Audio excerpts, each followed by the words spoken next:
줄 알고 제가 하나님의 말씀을 봉독하겠습니다. 하나님의 말씀입니다. 잘 들으십시오.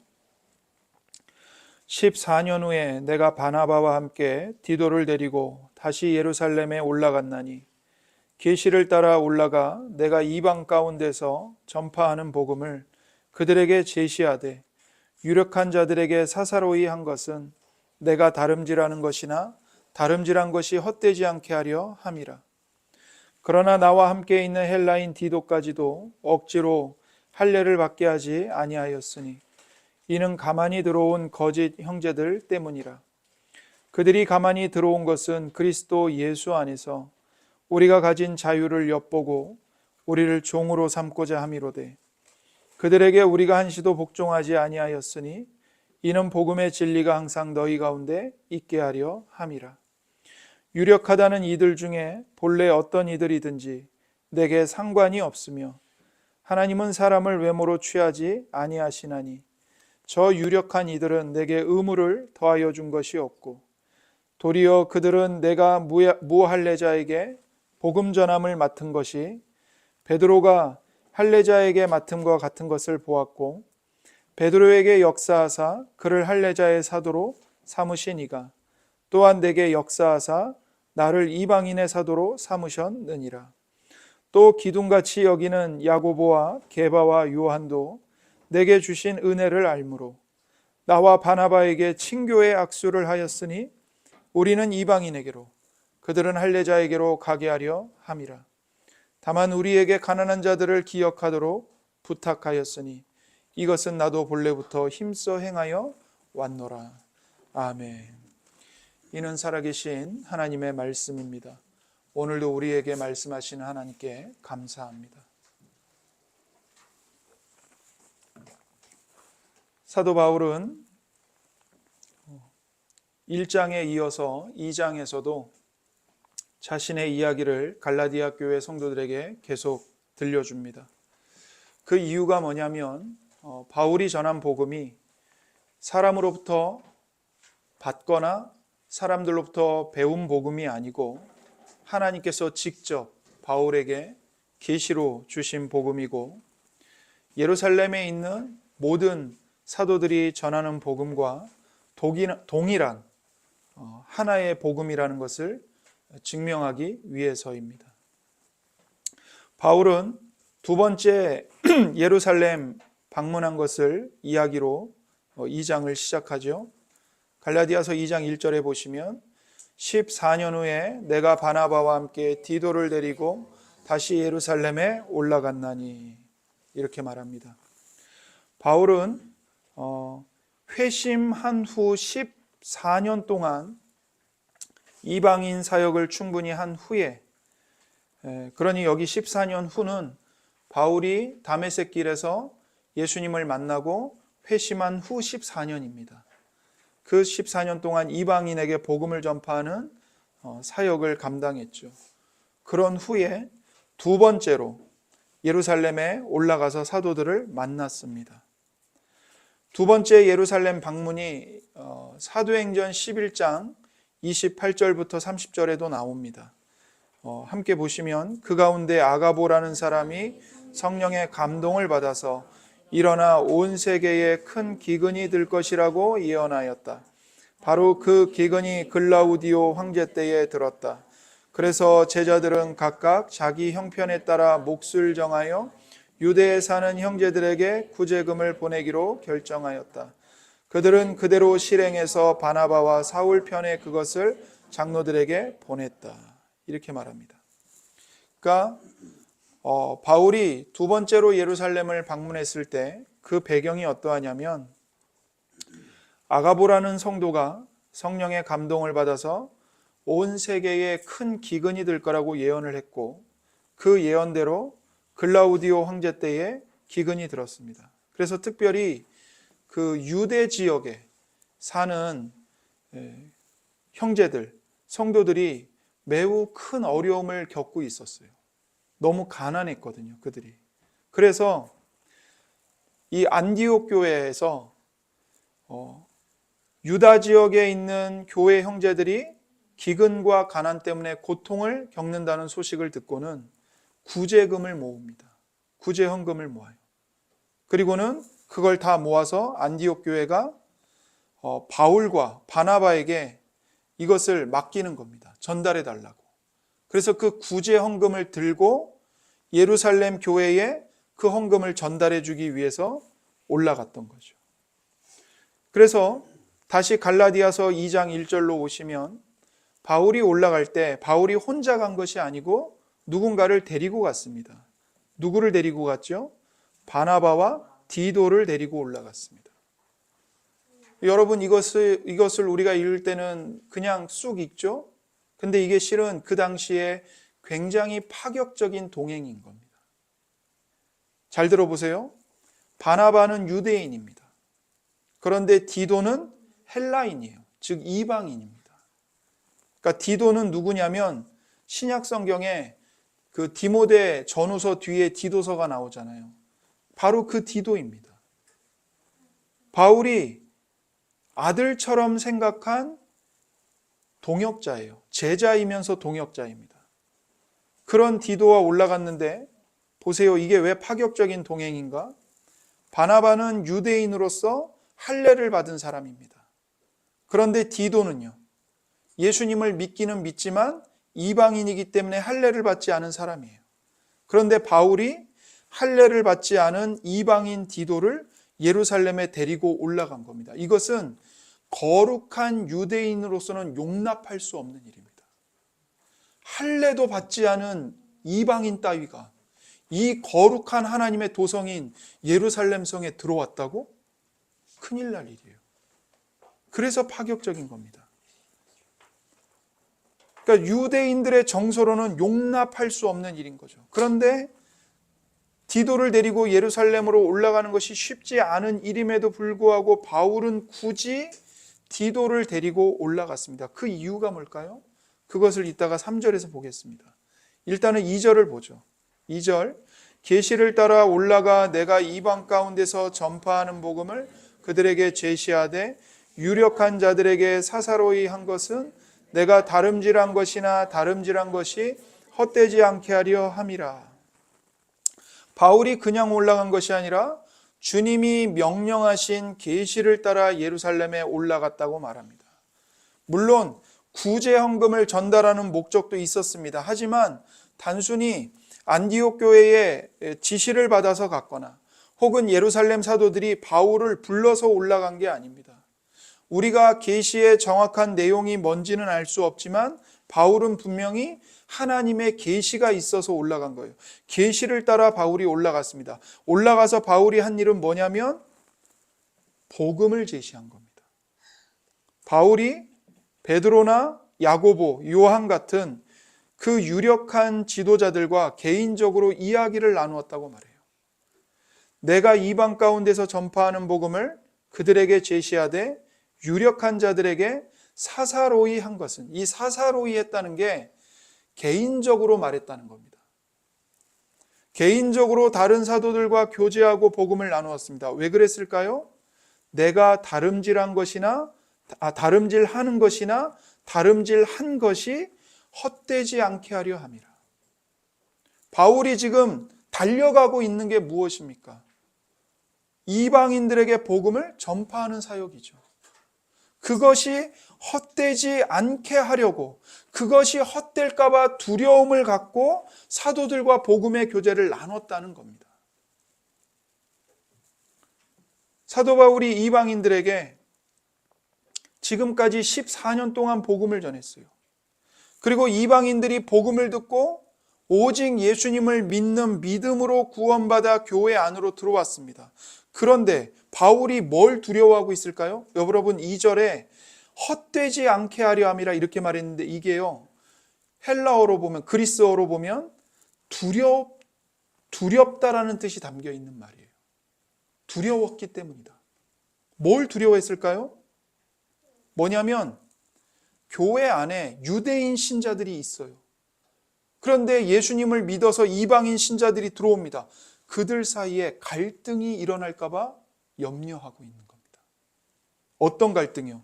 유대인 신자들 중에는 다 그런지 않았어요. 그런데 유대인 신자들 중에 이방인들이 예수님을 믿어도 그 믿음만으로는 부족하다. 구원받으려면 그 믿음에 더하여서 유대인과 똑같이 할례를 받고 정결한 음식법을 지켜야 되고 유대교 규례를 철저하게 지켜야 한다고 말하는 자들이 있었기 때문입니다.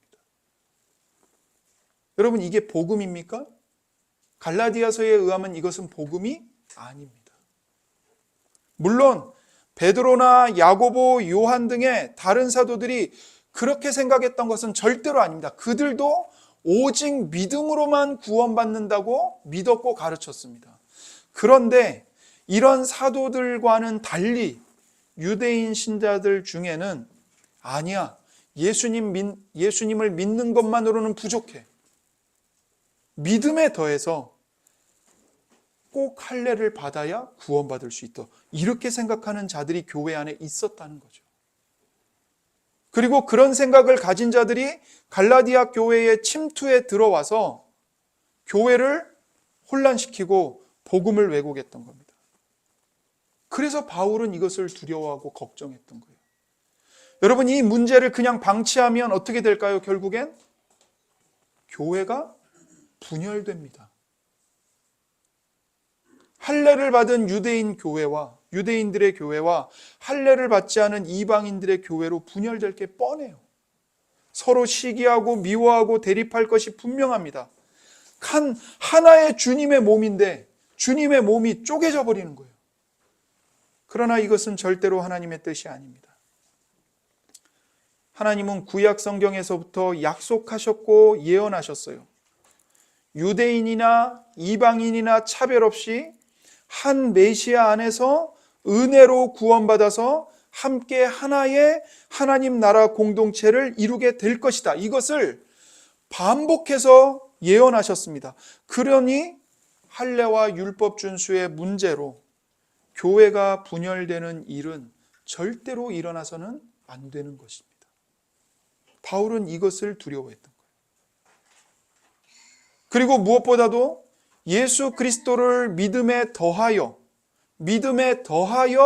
할례를 받아야만 구원받는다고 하는 것은 복음을 왜곡하는 것이고 예수님의 대속의 충분성과 영광을 빼앗는 겁니다. 바울은 이것을 두려워했고 복음의 열매가 맺히지 못하는 일이 없도록 하기 위해서 사도들에게 개인적으로 복음을 말했던 거예요. 3절을 보세요. 그러나 나와 함께 있는 헬라인 디도까지도 억지로 할례를 받게 하지 아니하였으니. 이제 왜 어려움을 감수하고 디도를 데리고 올라갔는지 그 이유를 말합니다. 여러분, 디도를 데리고 올라갔더니요, 바울이 우려하는 일이 일어났어요. 어떤 일이 일어났냐면 예루살렘에 있는 어떤 무리가 디도에게 할례를 받으라고 강요한 겁니다. 요구한 거예요. 이미 디도는 예수님을 믿어서 하나님의 백성으로 구원받았어요. 그런데 할례를 통해서 그 디도를 다시 유대인처럼 만들고 싶어 하는 겁니다. 예수님을 믿는 것으로는 충분하지 않고 교회 안에 들어와서 하나님의 백성으로 받아들여지려면 우리 유대인처럼 되어야만 한다고 주장을 한 거죠. 그러나 3절에 뭐라고 말합니까? 헬라인 디도까지도 억지로 할례를 받게 하지 아니하였다. 이렇게 말합니다. 바울과 예루살렘의 사도들이 디도에게 강제로 할례를 받게 하지 않았다는 거예요. 그래서 모든 사도들은 이방인인 디도가 구원받기 위해 할례를 받을 필요가 없다고 결론을 내린 겁니다. 디도만이 아니고 예수님을 믿는 이방인이라면 누구든 구원받기 위해 믿음에 더하여 할례를 받을 필요가 있다 없다? 없다. 그렇게 결론을 내린 거예요. 모든 사도들이. 그러니 갈라디아 교회에 들어온 거짓 형제들의 말을 들어서는 안 되는 것입니다. 할례 받아야 구원받는다. 율법을 철저하게 지켜야 구원받는다. 그거는 복음이 아닌 거예요. 4절과 5절입니다. 이는 가만히 들어온 거짓 형제들 때문이라. 그들이 가만히 들어온 것은 그리스도 예수 안에서 우리가 가진 자유를 엿보고 우리를 종으로 삼고자 함이로되 그들에게 우리가 한시도 복종하지 아니하였으니 이는 복음의 진리가 항상 너희 가운데 있게 하려 함이라. 왜 바울은 디도에게 할례를 주지 않았습니까? 할례를 요구하는 이들이 형제의 이름과 모양은 가지고 있지만 가짜이기 때문입니다. 바울은 그들을 가리켜 거짓 형제라고 부릅니다. 그들의 겉모습은 그리스도인입니다. 하지만 그 속은요, 바리새인입니다. 그들은 교회 안에 가만히 들어왔고 우리의 자유를 엿본다고 말합니다. 여러분, 이것은요, 스파이를 뜻하는 군사 용어예요. 그들이 교회 안에 몰래 들어와서 스파이 짓을 한다는 거예요. 한국 교회에도 신천지 추수꾼들이 스파이처럼 들어와서 교회를 해코지하고 있습니다. 하나님이 제일 싫어하시는 것이 주님의 몸인 교회를 해코지하는 겁니다. 저주받을 일입니다. 우리 교회도 조심해야 합니다. 언제 신천지가 들어올지 모릅니다. 거짓 형제들이 몰래 들어온 이유는 그리스도 예수 안에서 우리가 가진 자유를 엿보고 우리를 종으로 삼기 위해서입니다. 여기에 매우 중요한 단어가 나와요. 자유입니다. 자유. 복음이 우리에게 주는 선물 중 하나가 자유입니다. 바울은 복음의 진리와 자유를 성도들 가운데서 지키기 위해서 거짓 형제들과 싸우고 있는 겁니다. 여러분, 이 세상은 모든 사람을 어떻게 판단합니까? 그 사람의 자격, 조건, 행위, 공로를 가지고 판단하고 차별합니다. 사람은 그 사람의 외모, 성취, 자격, 재능, 학벌, 재산을 가지고 다른 사람을 평가하죠. 모든 사람이 이런 세상의 기준에 노예로 살아가고 있습니다. 사람은 자기 욕망의 노예입니다. 또한 다른 사람들의 기대와 평판을 의식하면서 노예로 살아갑니다. 세상은 우리에게 말해요. 너가 스스로 노력해서 무한 경쟁에서 살아남아라. 너가 스스로 노력해서 구원을 이루어라. 이 교리로 우리를 노예로 삼습니다. 그 결과 사람의 삶이 피곤해지고 힘들어집니다. 뭔가 조건과 자격을 갖추는 것이 인생살이의 전부인 것처럼 살아가기 때문이에요. 그런데 그런 세상 속으로 하나님이 그분의 나라를 가지고 들어오셨습니다. 하나님 나라가 들어왔어요. 하나님 나라는 은혜가 왕으로 통치하는 세상입니다. 조건과 자격과 지위가 지배하는 이 세상에 예수님이 하나님의 나라를 가지고 들어오셔서 예수님의 공로로 값없이 은혜로 복을 받는 특별한 은혜가 주어졌고 특별한 세상이 열린 겁니다. 그 하나님 나라의 은혜의 원리를 우리가 진정으로 이해하게 되면 자유할 수 있습니다. 우리의 욕망은 사실 다른 사람들보다 앞서고 잘 나가는 거죠. 내가 제일 잘 나가. 그 욕망이 우리를 노예로 만듭니다. 다른 사람의 기대와 평판에 목매어서 종으로 살아갑니다.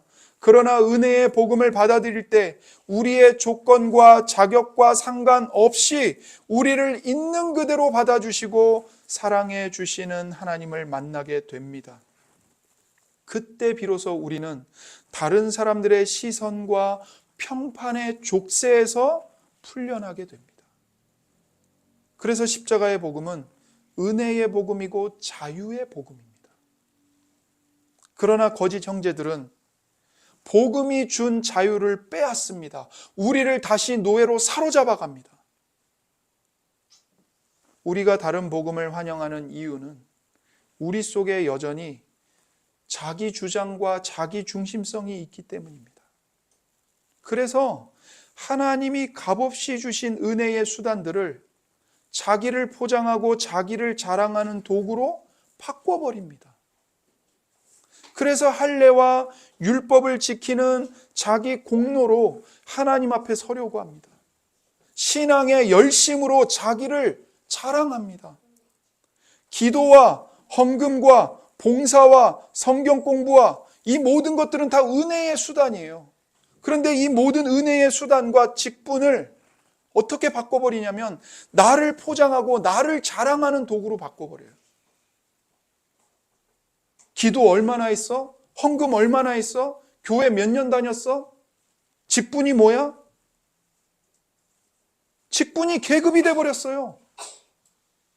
일반 사원에서 대리, 대리에서 과장, 과장에서 부장 승진하는 것처럼 성도에서 집사, 집사에서 장로, 집사에서 권사. 교회가 타락한 겁니다. 직분을 없애야 된다는 말이 아니라 직분의 진정한 성경적인 의미를 회복해야 합니다.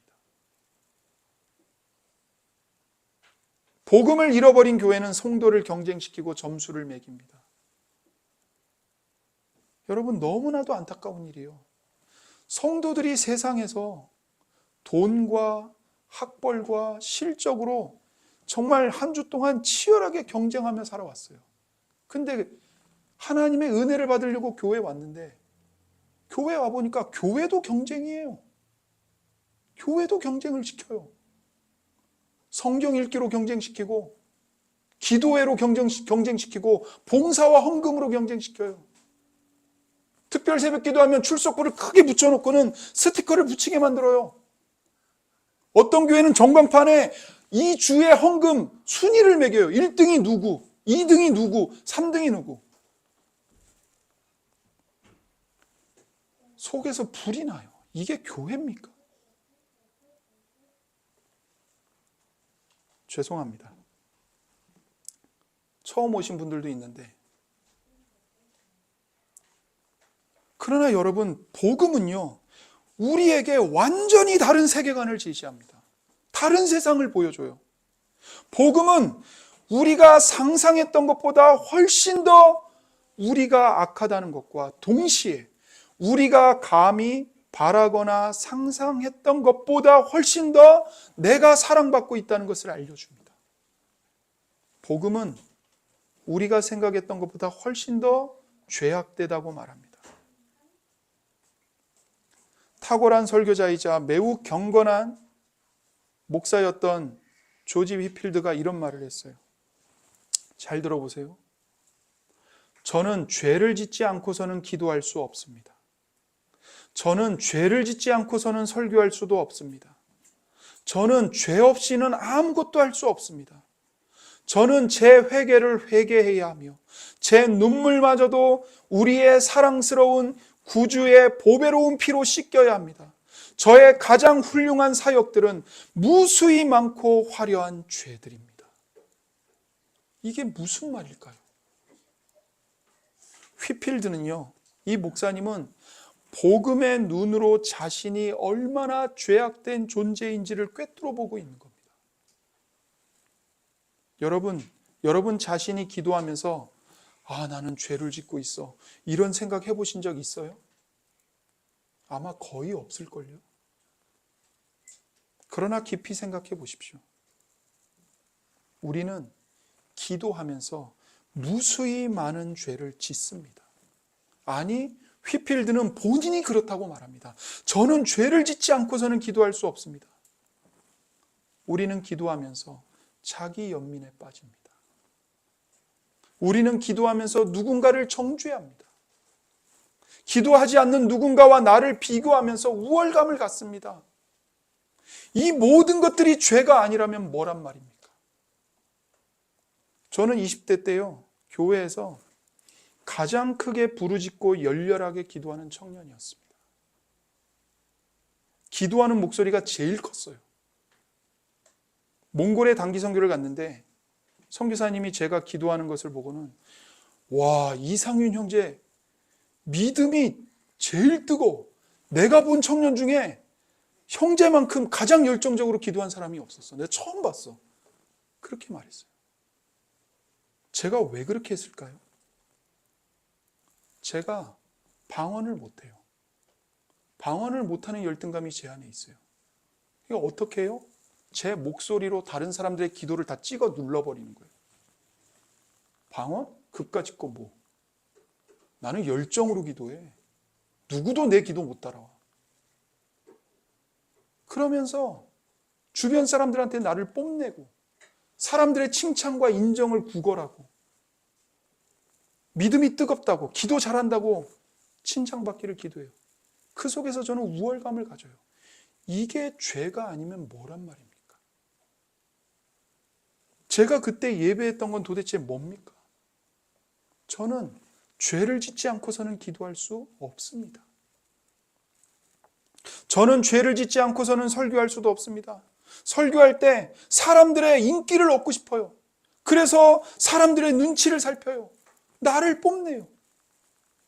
저는 죄 없이는 아무것도 할 수 없습니다. 저는 제 회개를 회개해야 하며 제 눈물마저도 우리의 사랑스러운 구주의 보배로운 피로 씻겨야 합니다. 회개를 했어요. 그럼 가장 선한 일을 한 것 아닙니까? 그러나 그 안에도 자기 방어가 있습니다. 저는 제 회개를 회개해야 하며 제 눈물마저도 우리의 사랑스러운 구주의 보배로운 피로 씻겨야 합니다. 하나님 앞에서 눈물을 흘렸어요. 근데 그 눈물이 순수한 게 아니었어요. 누구보다도 내가 잘 알아요. 그래서 그 눈물마저도 보배로운 주님의 피로 씻겨야 합니다. 저의 가장 훌륭한 사역들은 무수히 많고 화려한 죄들입니다. 휘필드 목사가 행한 설교와 사역으로 얼마나 많은 사람들이 주께로 돌아오고 얼마나 많은 가난한 사람들이 도움을 받았는지 모릅니다. 그러나 그 모든 훌륭한 사역들이 무수히 많은 화려한 죄들이었다는 겁니다. 그는 희생적으로 섬기면서도요, 아무것도 바라지 않는 성품의 소유자였습니다. 어떻게 그럴 수 있었을까요? 휘필드는 자신의 화려한 사역 안에 죄가 가득하다는 것을 누구보다도 잘 알고 있는 사람이었습니다. 그래서 수많은 열매를 맺는 사역을 하면서도 이 훌륭한 사역들이 주님이 보시기에는 무수히 많은 죄덩어리에 불과하다는 것을 고백하고, 그럼에도 불구하고 내가 이런 사역들을 할 수 있게 하신 것이 하나님의 은혜라는 것을 알기 때문에 여기에 자랑하지 않는 정신을 소유할 수 있었던 겁니다. 어떻게 휘필드가 이런 정신을 소유할 수 있었을까요? 복음이었습니다. 복음. 주님은 모든 것을 더럽게 만드는 죄인인 나를 사랑해 주셨다. 주님의 순결한 눈에는 내가 행한 가장 선한 행동이라 하더라도 더러운 죄투성일 뿐인데도 주님의 보배로운 피로 씻기시고 나를 받아주시고 사랑해 주십니다. 이 복음을 진정으로 이해하면 날마다 자기를 십자가에 못 박고 모든 영광을 오직 하나님께만 돌립니다. 당시의 유대인들은요, 나는 할례 받았어, 내가 율법을 지키고 있어, 이것이 자기 정체성이었고 자랑이었습니다. 심지어 그들이 죄인이라고 고백한다 하더라도 나는 그래도 나은 죄인이지 라고 말할 수 있을 만한 자랑이었어요. 복음은 이런 정체성을 다 부숴버립니다. 그리고 복음이 만들어낸 새로운 정체성이 우리에게 진정한 자유를 줍니다. 사도 바울이 진리를 잘 보존하고 예루살렘에 있는 사도들에게 복음을 제시했을 때 어떤 일이 일어났을까요? 6절입니다. 유력하다는 이들 중에 본래 어떤 이들이든지 내게 상관이 없으며 하나님은 사람을 외모로 취하지 아니하시나니 저 유력한 이들은 내게 의무를 더하여 준 것이 없고. 바울이 복음을 다 제시하자 예루살렘의 유력한 자들, 유명한 사도들이 아무도 뭔가를 더해주지 않았습니다. 바울의 설명을 들을 때 자신들이 전하는 복음과 전혀 손색이 없는 완전한 복음임을 알았던 겁니다. 여기서 바울은 중요한 말을 합니다. 하나님은 사람을 외모로 취하지 않으신다는 겁니다. 사람은 외모를 봅니다. 생김새가 어떤지, 어떤 옷을 입었는지, 사회적 지위가 어떤지, 타고 다니는 차가 무엇인지를 살핍니다. 그러면서 사람을 위로 보거나 아니면 아래로 보죠. 주눅들거나 깔봅니다. 그러나 복음을 믿는 사람은 눈에 보이는 것에 집중하지 않습니다. 왜냐하면 내 가치는 내가 믿고 있는 복음의 가치와 동일하기 때문입니다. 저 사람들이 유명하든 안 유명하든 관심 없습니다. 그런 것들이 사람을 사귀는데 아무 장애를 주지 않습니다. 생각해 보십시오. 어떤 사람이 나보다 못났다 싶으면 그 사람을 깔봅니다. 그러나 나보다 무한히 높다고 생각하면 용기를 가지지 못합니다. 해야 할 말을 못합니다. 그러나 사도 바울은 그렇지 않았습니다. 바울을 보세요. 그들이 어떤 사람이든지 나에게는 아무 상관이 없습니다. 하나님께서는 사람을 겉모양으로 판단하지 않으십니다. 이것이 복음이 주는 정서적인 자유입니다. 그래서 누구라도 심지어 천사가 와서 다른 복음을 전한다면 저주를 받을지어다. 바울이 정죄하는 정신을 가지고 있었기 때문입니까? 아닙니다. 바울이 복음에 헌신했기 때문입니다. 그는 복음이 주는 자유에 깊이 잠겨 있었기 때문입니다. 바울의 정체성과 가치는 사람들의 평가나 영향력에 좌우되지 않았습니다. 여러분, 하나님이 여러분과 저의 정체성과 의미를 결정합니다. 그럼 어떻게 될까요? 복음의 은혜와 능력이 우리를 지배하면, 하나님의 자녀라는 정체성을 갖게 되면 우리는 더 이상 사람을 위로 보거나 아래로 보지 않습니다. 모든 사람을 존중하되 그 어떤 사람도 두려워하지 않게 됩니다. 우리가 진짜 두려워하는 것은 하나님 한 분밖에 없기 때문입니다. 그게 평등한 관계를 만들어냅니다. 복음이 우리를 비굴하지 않게 만들어주고 우리가 사람들을 이용하려 들지 않게 하고 오히려 섬기게 만듭니다. 그리고 서로 비교하고 경쟁하고 시기하고 질투하고 미워하지 않게 됩니다. 그 모든 것으로부터 자유롭게 복음이 우리를 풀어주는 겁니다. 부활하신 예수님이 베드로에게 말씀하셨잖아요. 너는 나를 따라라. 요한과 네가 무슨 상관이냐? 서로 비교할 필요가 없다. 너도 내 제자이고 요한도 내 제자다. 너는 나만 보고 나를 따라오면 된다. 여러분, 이게 우리에게 주어진 복음이고 약속이에요. 여기서 20명도 안 되는데 누가 누구보다 신앙이 더 좋네, 어쩌네, 누가 봉사를 더 많이 하네, 헌금을 더 적게 하네, 많이 하네. 그럴 이유가 없다고요. 그런 족쇄에 여러분을 스스로 목을 맬 필요가 없다고요. 복음이 주는 자유를 그냥 선물로 받아 누리세요. 여러분이 어떤 모습이든, 여러분이 어떤 조건에 있든, 여러분의 죄가 어떤 것들이 있든 하나님은 그리스도 안에서 여러분을 예수님처럼 사랑하십니다. 이게 복음입니다.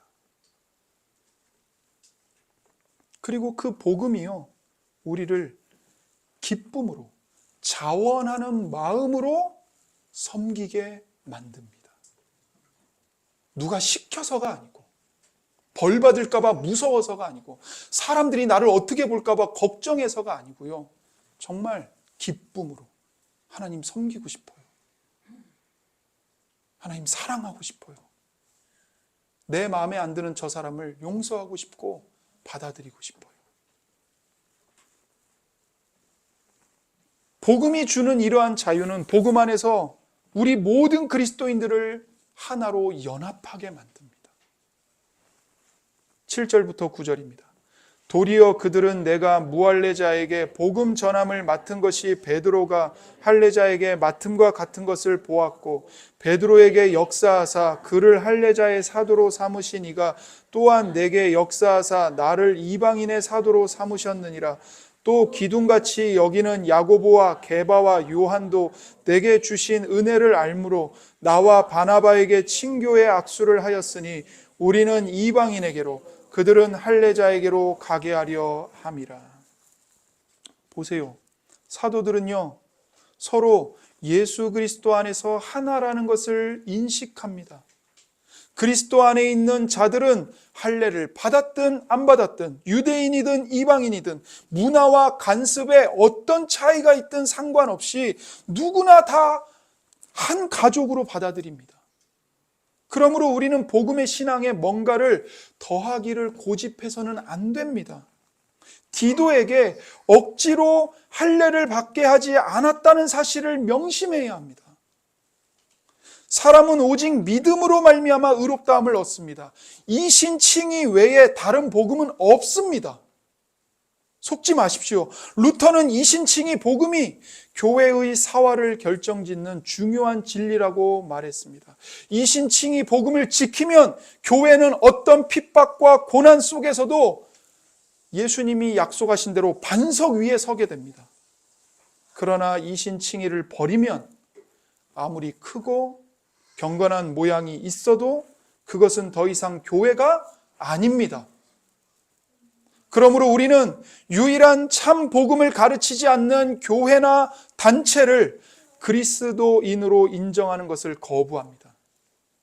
그러나 참 복음을 믿는다면 모든 장벽과 한계를 뛰어넘어서 연합해야 합니다.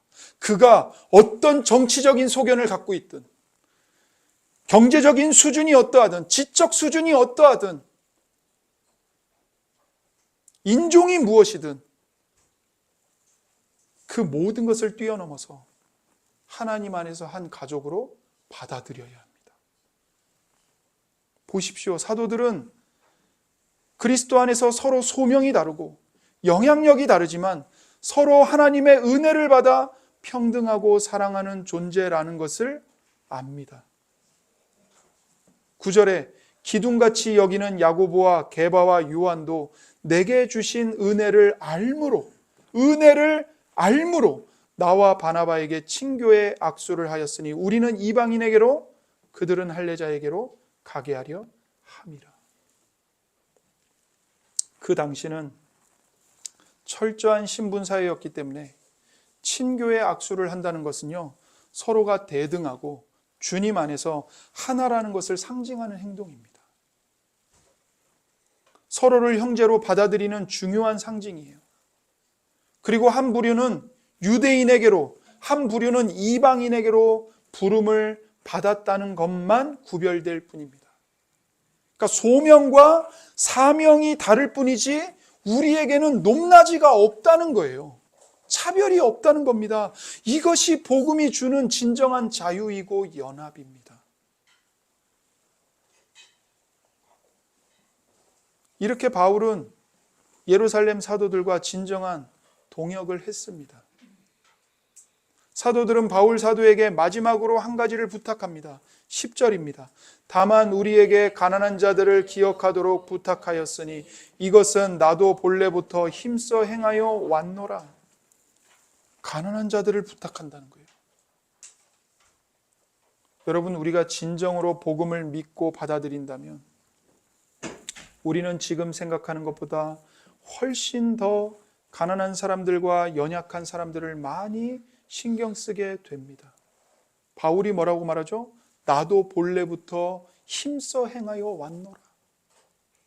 예루살렘 사도들이 부탁하기 이전부터 본래부터 가난한 사람들을 힘써 도왔다는 겁니다. 우리 가운데 혹시 내가 부자가 되면 더 많이 신경 쓰겠다고 생각하시는 분들이 계실 수도 있습니다. 지금은 나도 힘들고 가난해서 누구를 도울 여력이 없다고 말할 수도 있습니다. 그럴 수 있습니다. 그러나 우리가 복음으로 눈을 뜨게 되면 우리가 생각보다 많은 것을 가지고 있다는 것을 알게 됩니다. 내가 자기중심적이었다는 것을 알게 됩니다. 우리가 쓰고 당연히 누리는 것들이, 당연히 내 권리라고 생각했던 것들이 권리로 보이지 않기 시작합니다.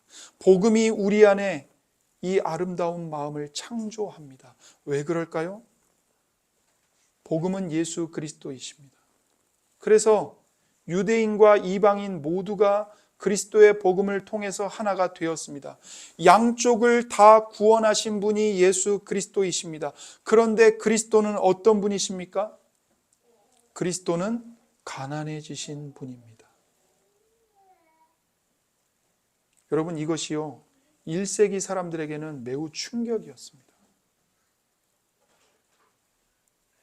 1세기에는요 신이 이 땅에 내려와서 가난을 겪었다는 사실을 우리보다 훨씬 더 충격적으로 받아들였습니다. 우리는 이 이야기를 너무 흔하게 들었기 때문에 와닿지 않는지도 모릅니다.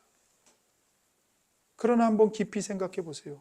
모든 것을 창조한 신이 가난뱅이가 되었습니다. 예수님은 집도 없었어요. 홈리스로 지내셨습니다.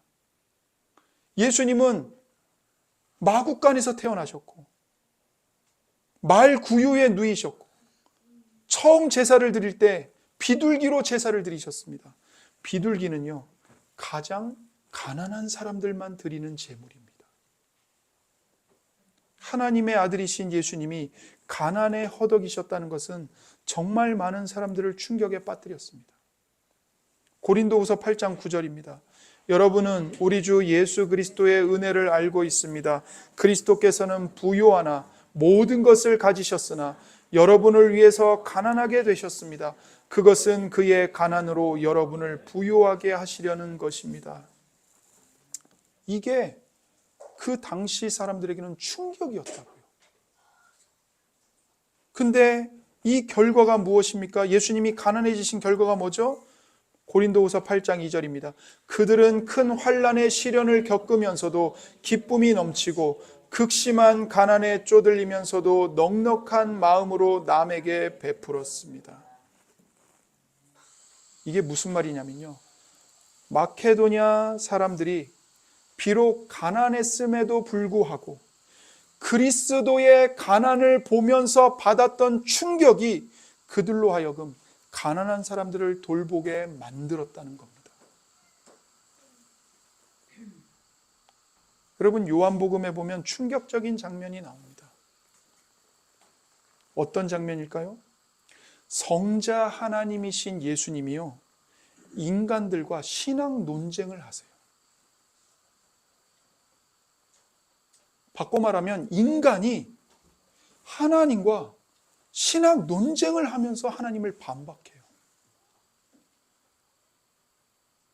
저는 의학에 대해서 아무것도 몰라요. 근데 제가 의대 교수님하고 의학에 대해서 논쟁하면서 반박한다면 얼마나 우습겠습니까? 하물며 인간 따위가 신이신 예수님과 신학 논쟁을 벌인다는 게 이게 말이 돼요? 근데 그걸 하신다니까요. 그러면서 사람들이 점점점 화가 나니까 예수님을 모독해요. 뭐라고까지 하냐면 우리는 음란한 데서 나지 않았는데 이렇게 말해요. 이게 무슨 뜻일까요? 너는 음란한 데서 났잖아 이 말이에요. 왜 예수님을 가리켜서 음란한 데서 났다고 말할까요? 예수님이 동정녀 마리아에게서 낳으셨죠. 그런데 그들이 예수님이 초자연적으로 성령의 능력으로 잉태해서 동정녀 마리아에게서 태어났다고 생각했을까요? 절대 그럴 리가 없죠. 다들 어떻게 생각했냐면 마리아가 결혼 전에 부정한 짓을 해서 예수를 낳은 거야. 음란한 데서 나왔어, 저 인간.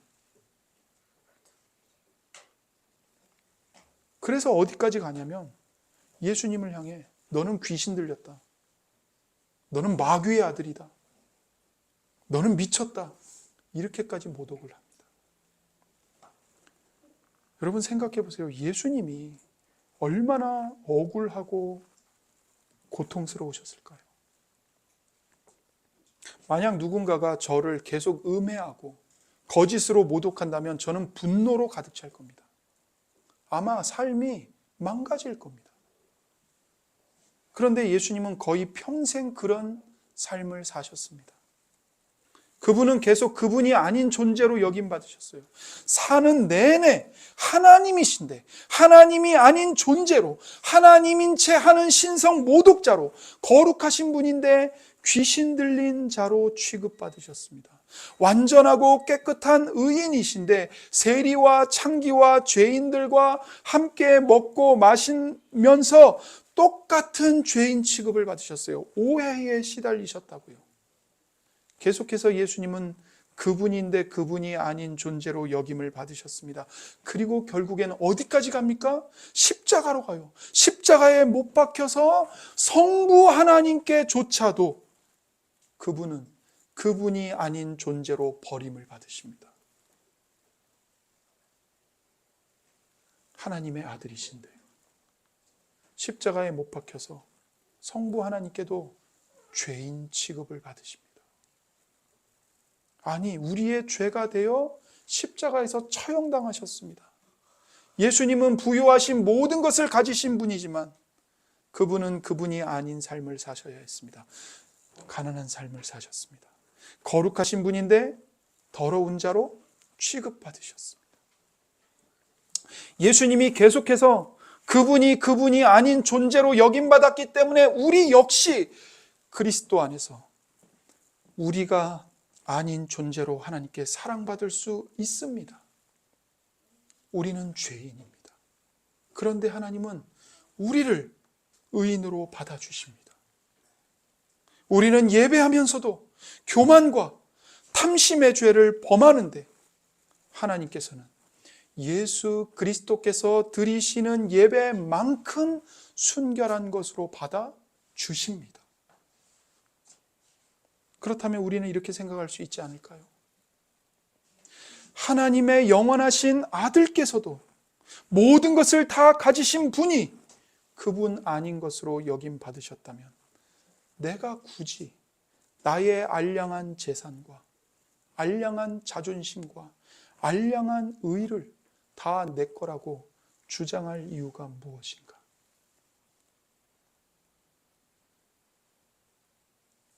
내 삶을 내 거라고 주장할 이유가 무엇인가? 내 삶, 내 자존심이라고 해봤자 비루한 것인데 내 삶이, 내 영혼이 진짜 의미 있을 때는 십자가에 못 박히신 주님 안에 있을 때 뿐인데 그래서 마케도냐 성도들은 가난한 사람들을 도울 때 자기 의로 도울 필요가 없었습니다. 자신이 가지고 있던 모든 것이 하나님께로부터 왔다는 것을 알고 응당 자신이 해야 할 일이라고 생각하면서 할 수 있었던 겁니다. 복음은 우리를 변화시킵니다. 하나님께서 예수 그리스도를 예수 그리스도가 아닌 존재처럼 버리셨기 때문에 여러분을 여러분이 아닌 존재처럼, 다시 말하면 사랑받을 만한 하나님의 자녀로 받아주십니다. 십자가에 못 박히신 그리스도께로 오십시오. 여러분을